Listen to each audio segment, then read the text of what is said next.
안녕하세요. 환영합니다. 쉽고 재미있는 설명으로 여러분의 선택에 보답하겠습니다. 드론 레크레이션 과정입니다. 뇌의 인지 능력을 향상시키는 그런 내용으로 담았습니다. 강사 강호식입니다. 저의 수업 목표는 비행 원리를 익혀서 내 드론을 내가 고칠 수 있는 능력을 배양해 드리도록 수업 내용을 꾸몄습니다. 드론은 어떻게 날아갈까요? 뇌를 깨우는 드론 레크레이션에는 무엇이 있을까요? 이 동영상을 잠시 보시면서 생각을 해보겠습니다.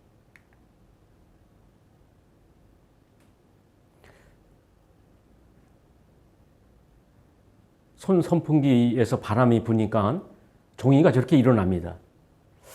어떻게 일어날까요? 어떤 과학의 원리가 저기에 숨겨져 있는 것일까요?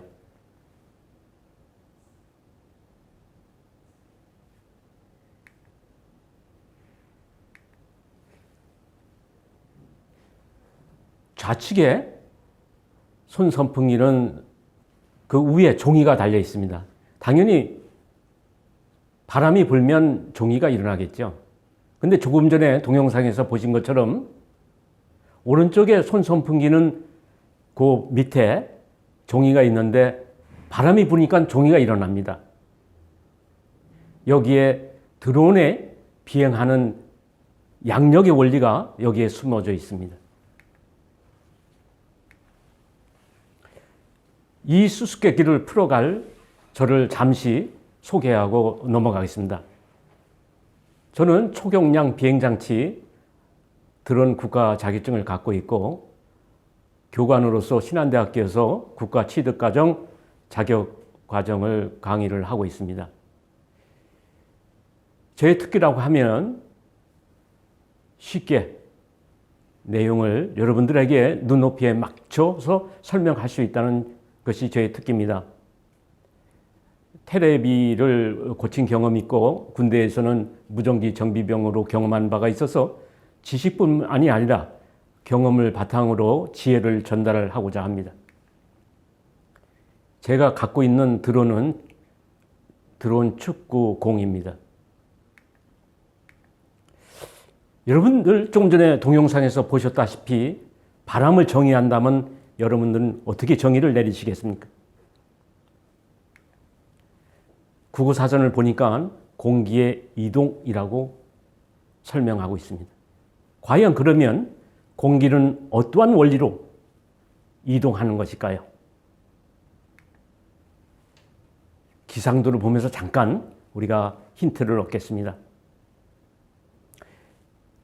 겨울에는 육지의 바람이 바다로 불어갑니다. 여름에는 바다의 바람이 육지로 불어옵니다.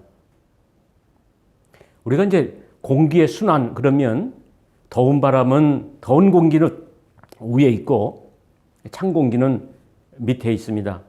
그래서 대류라고 그러죠. 이것이 이제 순환하는 원리가 되는데 이것은 공기의 밀도, 공기의 압력에 의해서 순환이 되는 과학입니다. 그러면 드론도 이 바람의 이동에 의해서 상승하게 되는데 그것을 설명하기 위해서 제가 부셔진 드론을 4개를 합쳐서 이렇게 모아봤습니다. 모아서 중간을 절단했습니다. 절단을 해서 잘라보니까 이런 모양이 됐습니다. 자, 좌측에 보면 약간 높고 우측에 보면 낮습니다. 이렇게 표면을 굴곡지게 만든 이유는 양력을 발생시키기 위한 과학의 원리가 숨어져 있습니다. 이 그림에서 보시다시피 위에는 약간 굴곡져 있고 아래는 평평합니다. 위에는 속도가, 바람의 속도가 빠르기 때문에 공기의 밀도가 낮습니다. 밑에는 공기 흐르는 속도가 느리기 때문에 공기 밀도가 높습니다. 그래서 여기에서 양력이 발생을 해서 드론은 상승하게 됩니다.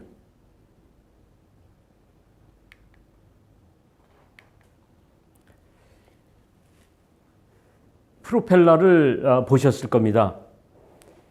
지금 요 프로펠러를 사진을 찍어서 좀 더 여러분들한테 자세히 설명하려고 준비가 되어 있습니다. 프로펠러 보면 이렇게 쌍으로 한쪽이 높은 쪽은 반대쪽엔 낮고 이렇게 되어 있습니다. 이것이 이제 회전을 하게 되죠. 회전을 하면 한쪽에서는 공기가 프로펠러를 밀고 한쪽에서는 프로펠러가 공기를 밉니다. 뉴턴은 이것을 작용과 반작용으로 얘기하고 있습니다. 뉴턴의 운동 법칙이 이제 세 가지가 있는데 우리가 사실 이거를 교과서에서 배운 사실도 있습니다만 생활에도 많이 적용이 되는 겁니다. 한번 관성의 법칙, 가속도의 법칙, 작용과 반작용의 법칙. 사실 이게 우리 생활 속에서 많이 묻어져 있는 법칙들이죠.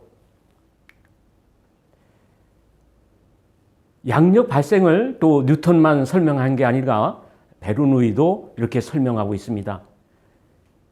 앞에 굴곡진 부분에 공기가 부딪히면 그 속도는 압력에 반비례한다 되어 있습니다.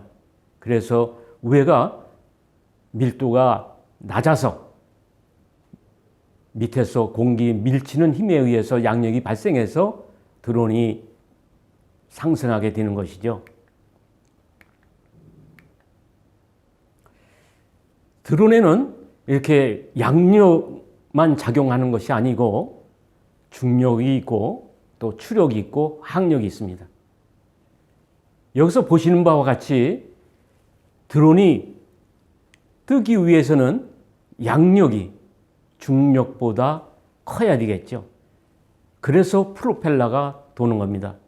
중력은 저 위에 설명이 되어 있다시피 지구가 당기는 힘입니다. 이 지구가 당기는 힘보다 양력이 크기 위해서 프로펠러를 회전시키는 것이고 보시면 좀 더 아까 그림으로 보았던 것을 드론의 실체 화면에서 설명을 드리는 겁니다.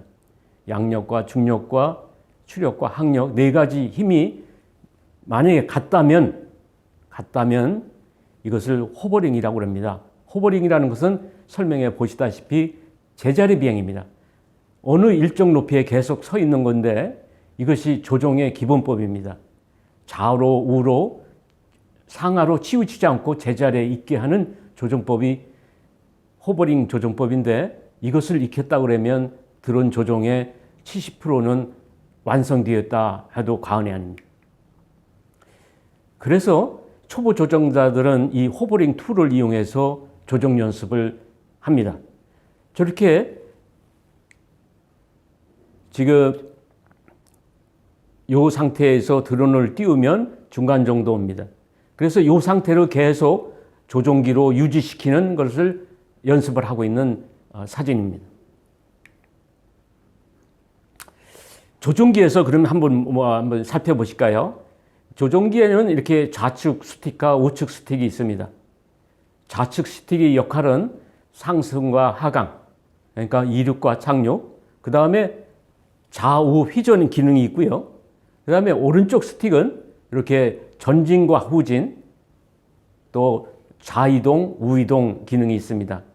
여기서 좀 생소하게 느껴지시는 것은 우리가 우측 스틱을 엘리베이터 기능이 있다고 그랬는데 아파트는 위로 아래로 이동하는 게 엘리베이터인데 조종기에서는 앞뒤로 이동하는 게 엘리베이터 기능입니다. 조종기를 잘 잡아야 조종을 잘 할 수 있습니다. 그래서 이것도 이제 조종기 잡는 방법도 서로 이제 성격 나름인데 사실 보면 이렇게 조종기 스틱 위에다가 엄지손가락을 얹어놓고 아래 손바닥은 조종기를 받친다든지 또 이렇게 엄지와 검지를 조종기 스틱을 잡고 하시는 분들도 있습니다. 서로 취향에 따라서 다릅니다만 제 개인적으로 추천하는 것은 오른쪽을 추천합니다. 자, 이제 프로펠러에 회전하는 것에 대해서 드론이 움직이는 방향을 좀 설명드리려고 이 그림을 준비했습니다. 이 범위에 보시다시피 보라색은 고속이고 남색은 저속입니다. 우리가 이제 조금 전에 설명을 드렸다시피 조종기의 왼쪽 스틱, 이건 이제 스로틀이라고 그러는데 이것을 올리게 되면 모든 프로펠러가 고속으로 돌아서 상승하게 됩니다. 왼쪽 스틱을 내리면 회전 속도가 저속으로 돌아서 당연히 중력을 이기지 못하고 양력이 중력을 이기지 못해서 착륙을 하겠죠. 이 그림은 전진, 후진 비행에 대한 조종기 설명을 하고 있습니다. 보시다시피 전진할 때는 뒤에 있는 프로펠러가 고속으로 돌고 앞에 있는 프로펠러가 저속으로 돕니다. 오른쪽으로 이동해서 보시면 여기는 후진이라고 되어 있죠. 당연히 후진일 때는 앞에 있는 두 개의 프로펠러가 고속으로 돌고 뒤에 있는 프로펠러가 저속으로 돌게 될 겁니다. 자, 그러면 회전은 어떨까요? 회전은 좌회전 같은 경우에는 지금 보시다시피 1번과 3번 프로펠러가 고속으로 돕니다. 그래서 좌로 돌게 되고 우로 돌 때는 2번 프로펠러와 4번 프로펠러가 고속으로 돕니다. 이것은 이제 좌로 우로 이동할 경우에 스틱을 설명하고 있는 겁니다. 여기 보시다시피 이렇게 연상을 하면 쉽게 이해되실 겁니다. 좌로 이동할 거는 2번과 3번이 고속으로 돌면 좌로 갈 것이 당연하겠고 우로 이동할 때는 저렇게 1번과 4번의 프로펠러가 고속으로 돌 경우에는 우로 이동하겠죠. 근데 많은 분들이 제가 강의를 하다 보면 이거를 착각하시더라고요. A 드론과 B 드론의 방향은 어떻게 차이가 날까요? 조금 전에 설명을 드렸는데 한번 생각을 해보시죠. 답이 나오셨나요? A 드론은 좌회전하게 됩니다. 그럼 B 드론은요? 그렇죠? 2번과 3번이 고속으로 돌기 때문에 좌이동입니다. 좌회전과 좌이동 확실하게 아시겠죠? 다음 페이지로 넘어가겠습니다.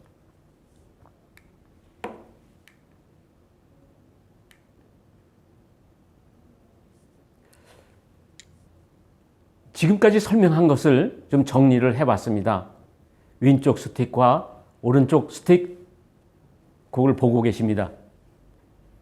왼쪽 스틱은 상승과 하강, 또 좌회전, 우회전. 오른쪽 스틱은 전진, 후진, 좌이동, 우이동 이렇습니다. 이것을 머릿속에 그림을 간직하고 계시면 조종하는 데 큰 도움이 되실 겁니다. 잠깐 쉬어갈까요? 코로나19가 오기 전과 온 후에 바뀐 판단 기준입니다. 평가가 이렇게 달라졌습니다. 코로나19가 오기 전에는 우리가 가서 동물원에 가서 동물들을 구경했는데 얼마 전에 뉴스 보니까 창덕궁에도 동물들이 내려와서 동물들이 주인이 됐더라고요. 지금 동물들이 우리를 구경하는 시기가 되지 않았나 싶습니다. 밑에 그림은 소파에서 자고 있는 사진인데 저렇게 식구가 오기 전에는 게으른 사람도 코로나19가 온 뒤에는 정책을 잘 따르는 모범 시민으로 평가받고 있습니다. 상당히 요새 상황을 잘 표현했다 싶어서 잠깐 언급을 했습니다. 지금까지 이제 프로펠러를 설명을 드렸는데, 그럼 프로펠러를 회전하기 위해서 역할하는 것이 모터겠죠. 그 모터와 프로펠러는 어떻게 연결이 되어 있을까요? 좌측 그림은 프로펠러가 바로 모터에 연결되어 있는 그림입니다. 이제 완구 드론에 거의 많은 기종이 이런 식으로 되어 있습니다. 지금 보시면 이거는 프로펠러가 모터에 연결이 된 거고요. 이쪽은 프로펠러가 빠진 겁니다. 제가 일부러 설명드리기 위해서 프로펠러를 뺐습니다. 이 모터 위에 프로펠러를 바로 연결하는 거겠죠. 그런데 조금 고가인 드론들은 또 이렇게 기아를 두었습니다. 이 기아에다 프로펠러를 연결하고, 그래서 조금 적은 힘으로도 프로펠러가 돌아갈 수 있게끔 그렇게 기술적으로 반영을 했습니다. 여기 그림을 보시다시피 모터가 기아를 돌리고 기아가 프로펠러를 회전시킵니다. 조금 그림을 확대해서 삽입했습니다.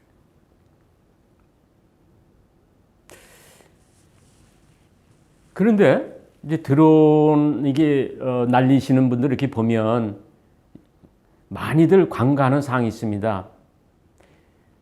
드론에서 프로펠러가 하나 빠지면 그 자리에다 빠진 자리에다가 넣으면 됩니다. 근데 두 개 빠졌을 때는 그것이 방향이 다 같은 줄 알고 그냥 개념 없이 빠진 자리에다가 꼽습니다. 근데 조종기를 돌려보면 프로펠러는 열심히 도는데 이륙을 하지 않습니다. 왜 그럴까요? 아까 초반부에서 설명을 드렸다시피 양력이 중력을 이기지 못하는 거죠. 프로펠러의 방향이 잘못 꼽혔기 때문에 그렇습니다. 그래서 요거를 보셔야 됩니다. 프로펠러가 지금 4개 있는 드론인데 이 드론의 프로펠러의 방향을 꼭 염두에 두셔야 됩니다. 이걸 아시면 수리비를 아낄 수 있습니다. 집에서 드론을 스스로 고칠 수 있습니다. 많은 어떤 사고 나는 것들이 집에 벽에 부딪혔을 때 프로펠러가 빠지는데 그 다음부터는 드론을 못 쓰고 집에다 방치하시는 분들이 많습니다. 보실까요? 여기서 두 가지 부류로 나눌 수 있습니다. 순방향, 옆방향 두 가지입니다. 프로펠러는 4가지입니다만 4개입니다만 종류는 2가지입니다. 이 방향을 잘 염두에 두시면 됩니다. 그런데 기억하기도 쉽게 대각선으로 방향이 같습니다. 그렇죠? 1시 방향에 있는 것과 7시 방향에 있는 것, 그 다음에 11시 방향에 있는 것과 5시 방향에 있는 것이 같습니다. 이걸 염두에 두셔야 됩니다.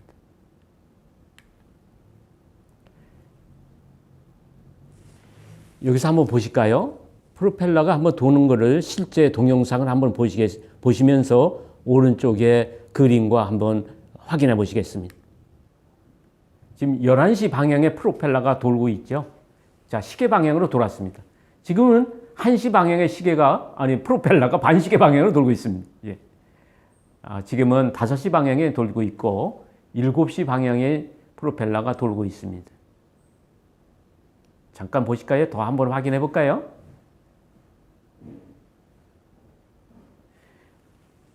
회전이 빨라서 잘 이제 안 보실 수도 있는데 시작할 때 끝마무리할 때 한번 확인하시면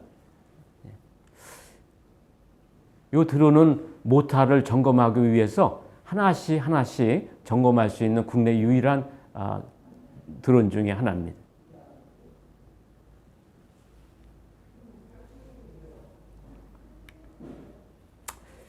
그런데 왜 이렇게 그 방향을 달리해서 혼선을 만들었을까요?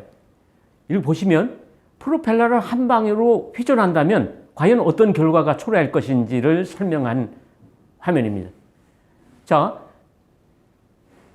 프로펠러의 4개를 전부 다 반시계 방향으로 간다.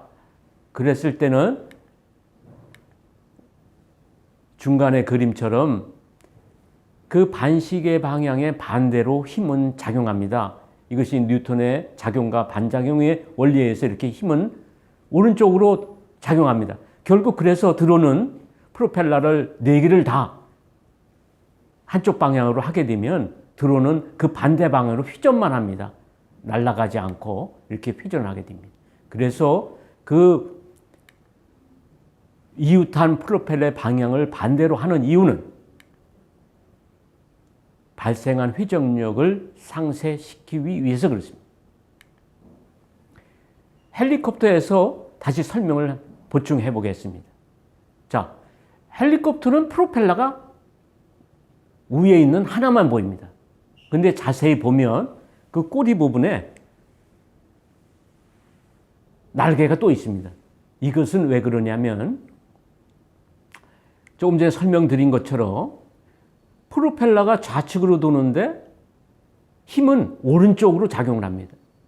그렇게 되면 프로펠러가 계속 빙빙 돌겠죠. 그 중심을 잡아주는 것이 이 꼬리 날개입니다.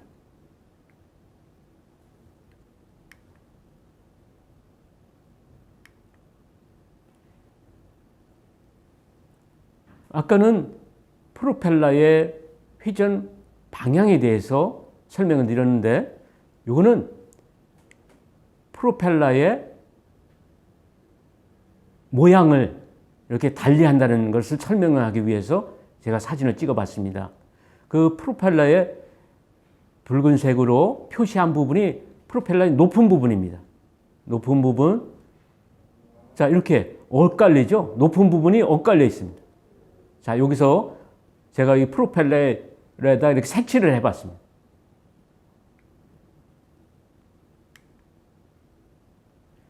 지금까지 프로펠러가 날개가 2개 있는 것만 설명드렸는데 3개 있을 때는 좀 고민스럽죠. 이렇게 방향이 각각 다른데 3개는 무엇을 기준으로 잡아서 높은 쪽과 낮은 쪽을 잡아서 배열을 해야 될 것인지 굉장히 의문점이 생깁니다. 여기 보시면 노란색 쳐져 있는 부분이 프로펠러의 높은 쪽입니다. 이렇게 위치를 잡아야만이 양력이 발생해서 상승, 하강할 수 있습니다. 조금 전에 보여드렸던 그림을 기억을 되살리는 데 도움드리고자 불러왔습니다. 그러니까 프로펠러가 날개가 2개 있든 3개가 있든 같습니다. 왜 같을까요? 과학은 어디서나 동일하게 적용되기 때문입니다. 돌발 퀴즈입니다. 복습해볼까요? 가의 그림에 드론이 있고 나의 드론의 그림이 있습니다. 여기서 제대로 프로펠러를 설치한 드론은 어느 것일까요? 조금 전에 배운 것을 한번 복습해 보시죠. 아, 벌써 답을 아시겠다고 고개를 끄덕거리시는 분이 계신데, 자, 가볼까요? 이거죠. 프로펠러의 높은 쪽이 정면에서는 안쪽에 있고 조종자 쪽에는 높은 쪽이 안쪽입니다.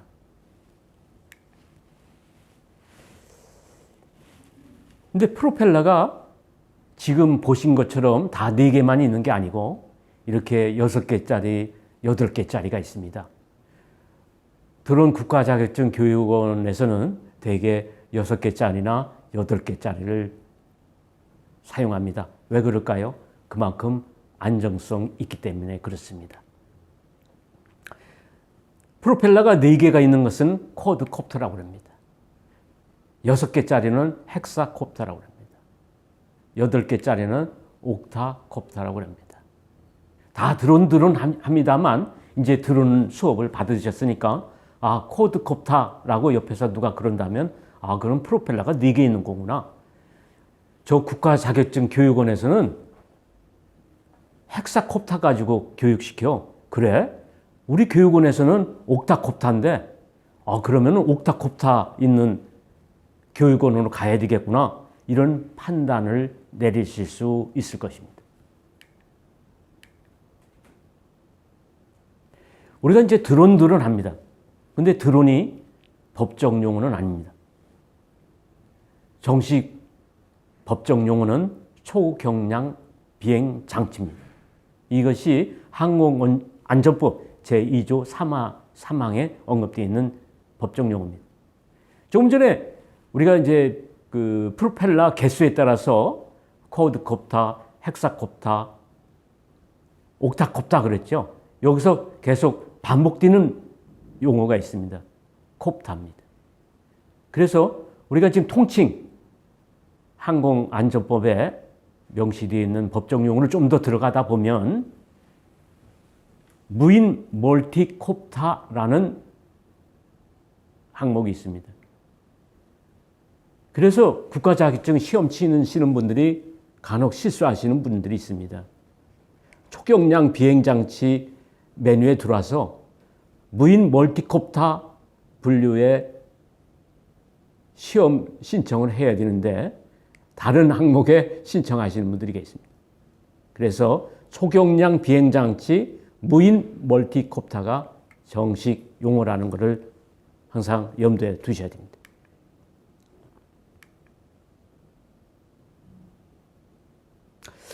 자, 이것은 우리가 여행 다닐 때 자주 보시던 항공기입니다. 휘전하는 프로펠러가 없죠. 그렇습니다.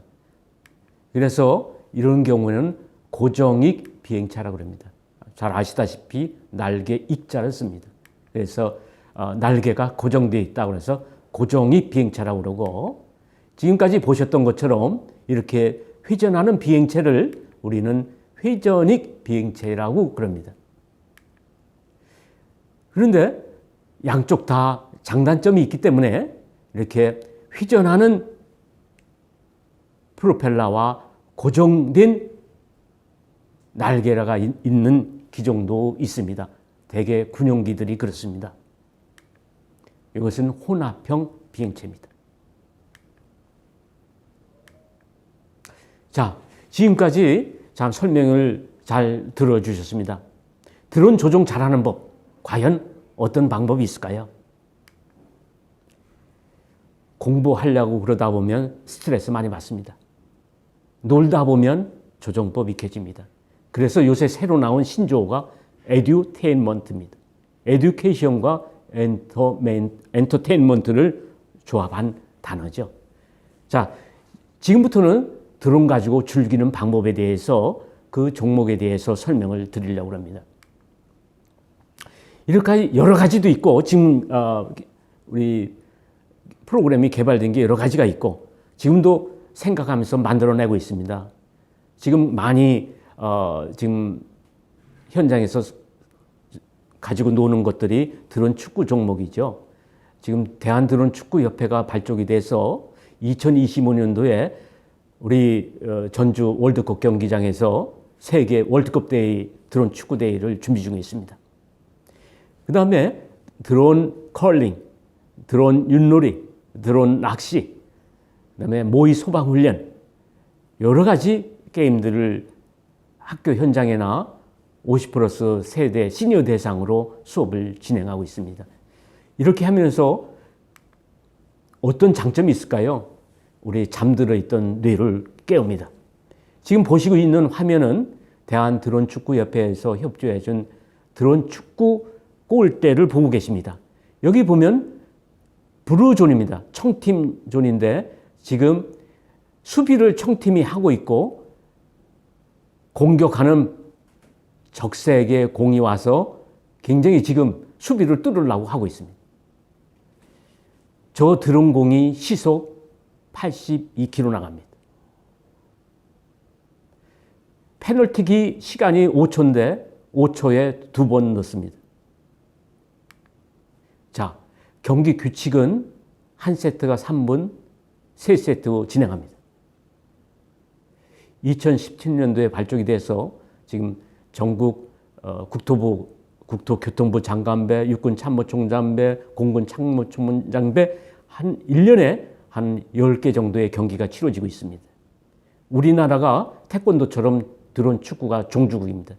해외 프랑스, 일본, 영국 여러 나라에서 지금 드론 축구를 수입에다가 지금 하고 있습니다. 2025년도 세계 월드컵 때 기대해 주십시오. 저희 50플러스에서도 드론 축구단을 만들어서 지금 활동하고 있습니다. 7월 4일 날 전국 친선대에 다녀왔습니다.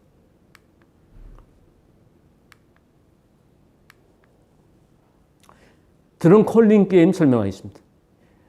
지난 평창 올림픽 게임에서 우리 컬링 게임 굉장히 응원을 많이 하셨죠. 드론도 그 경기 규칙과 같이 저 중앙에 있는 상대편의 드론을 날려서 움직이게 하는 그런 게임입니다. 이렇게 게임을 하면서 조정법을 익힐 수가 있죠.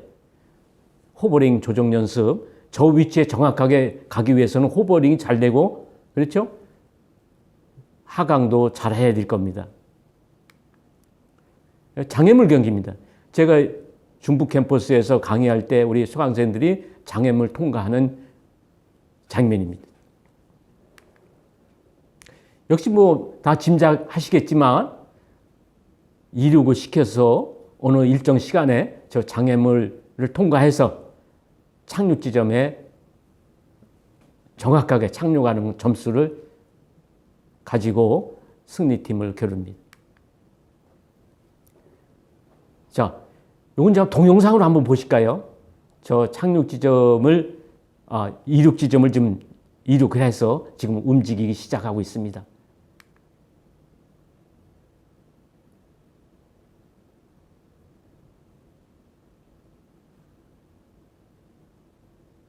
자, 지금 장애물을 통과하기 위해서 숨 고르기 하고 있습니다. 자, 바람개를 돌리고, 통과했습니다.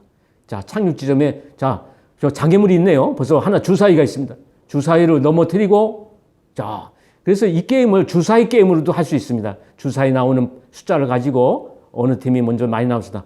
아쉽게도 착륙 지점에는 지금 착륙을 못했습니다. 이번에는 드론 공연을 보시겠습니다. 지금 저것도 왕그 드론입니다. 왕그 드론인데 군집 비행을 3대 가지고 동시에 움직여 보겠습니다. 조종기를 3사람이서 움직이는 게 아니고 컴퓨터에 코딩해 놓은 걸 가지고 동시에 3대를 조종합니다. 우리 평창 올림픽 때 군집 비행하는 거 보셨죠? 자, 휘전하고 3대가 동시에 움직이고 있습니다. 한 비행 시간은 7분 정도 됩니다. 착륙을 합니다. 조금 이해를 돕기 위해서 군집 비행의 화면을 가져왔습니다.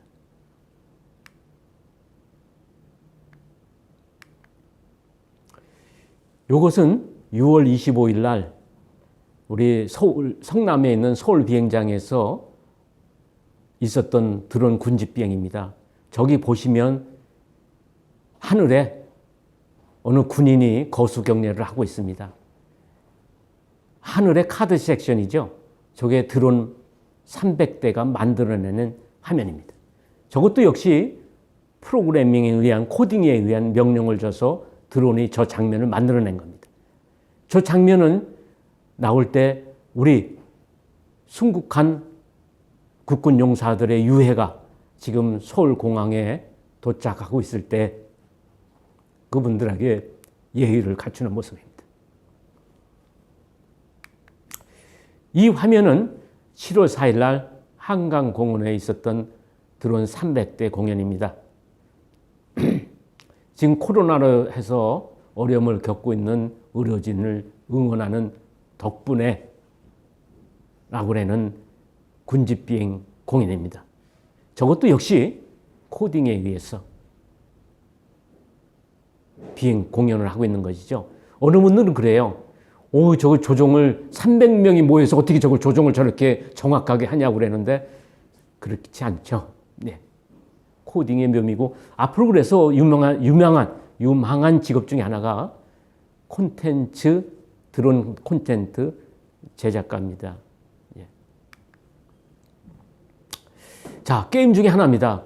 우리가 이제 일반 레크레이션 할 때 의자 먼저 차지하게 하죠. 게임에 참여하는 사람이 10명일 때 드론을 8개 놓는다든지 9개 놔가지고 먼저 앉는 사람은 계속 남고 못 앉은 사람은 밖으로 빠져나가죠. 이것도 역시 거기에서 힌트를 얻어서 의자 차지하기 놀입니다. 드론을 의자 숫자보다 많게 해서 의자에 먼저 착륙하는 사람이 이기는 것이죠. 예. 아마 지금 우리 착륙장은 8개인데, 드론은 지금 9개입니다. 예. 그래서 경기 목적은 역시 조종 연습입니다. 그래서 이런 어떤 경쟁심을 유발해서 조종을 하다 보면 자연히 자기도 모르게 조종법도 익혀지고 과학의 원리도 체득하게 됩니다. 이건 드론 빙고 게임입니다. 뭐 일반 빙고 게임의 그 경기 규칙과 다를 바 없습니다. 예, 생략하고 넘어가겠습니다. 모든 레크레이션에는 안전수칙이 중요하죠. 드론에는 또 프로펠러가 회전하고 있어서 그만큼 안전수칙을 지켜야 합니다. 여러분들 여름에 가지고 다녔었던 휴대용 선풍기, 저것이 분당 얼마나 회전할까요? 6,000번 회전합니다. 집에 있는 선풍기는 아이들이 위험하다고 망을 씌워놨습니다. 그렇죠? 그 망을 씌우는 집에 선풍기는 회전이 얼마나 될까요? 2,500번 회전합니다. 우리 벌초할 때 많이 쓰는 예초기는 몇 번 회전할까요? 8,000번 회전합니다. 그런데 우리 완구드론 프로펠러는 과연 몇 번 회전할까요? 25,000번 회전합니다. 이렇게 회전력이 많은 드론을 우리는 귀여운 손자들한테 선물합니다. 가지고 다니시던 손 선풍기의 4배 돌죠. 그럼 그만큼 드론 프로펠러 조심하셔야 됩니다. 어느 부분에서 조심하셔야 될까요? 한 사람씩 페어링 해야 됩니다. 지금 페어링이라는 용어를 잠깐 설명드리면 드론과 조종기와는 거리가 떨어져 있는 무선 주파수로 명령을 내립니다. 이 무선 주파수가 2.4GHz인데 옆에 있는 조종기들이 다 2.4GHz입니다. 그러니까 내가 의도하지 않았는데 조종을 하게 되면 다른 사람의 드론이 날릴 수가 있는 겁니다. 다른 사람이 그 순간에 프로펠러를 만지고 있는데 옆 사람이 조종기로 조종을 했다면 다칠 수가 있는 겁니다. 그래서 한 사람씩 페어링 해야 되고 내가 조종할 때는 내가 먼저 한다는 신호를 꼭 옆 사람한테 하셔야 됩니다. 이게 안전수칙입니다. 지금 긴 시간까지 이어왔습니다. 강의를 요약해보면 프로펠러의 모양을 굴곡지게 만든 이유는 양력이 중력을 이기게 하기 위해서 그렇다는 것을 설명드렸습니다. 여기에 베르누이의 정리와 뉴턴의 운동 법칙이 숨어 있다는 것. 프로펠러와 모터의 회전 방향은 정해진 위치에 장착을 해야만이 양력이 발생할 수 있다는 것. 그 외에 놀며 즐기며 익히는 드론 레크레이션 종목을 설명드렸습니다. 마지막으로 가장 중요한 것, 레크레이션 하시면서 안전수칙을 서로 지키는 배려가 필요하다는 말씀을 드렸습니다. 긴 시간 녹음 많으셨습니다. 어느 곳에 계시든지 어떠한 일을 하시든지 꿈을 이뤄가는 삶이 되시기를 기원합니다. 감사합니다.